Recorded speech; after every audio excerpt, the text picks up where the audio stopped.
Matindi na talaga. May martial law na talaga. Ako, naniniwala ako may martial law na nagaganap eh. Bawal nang magtanong eh. Bawal na magtanong, bawal na mag-criticize, bawal na mag-against sa gobyerno or else gagawang ka ng kung ano-anong kaso, iuugnay ka sa kung saang anomalya.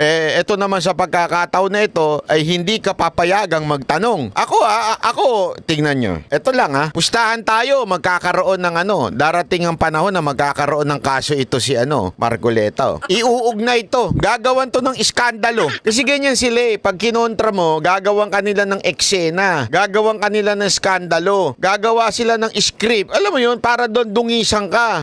Ganyan ang ginagawa nila eh. Napakawalang niya, di ba?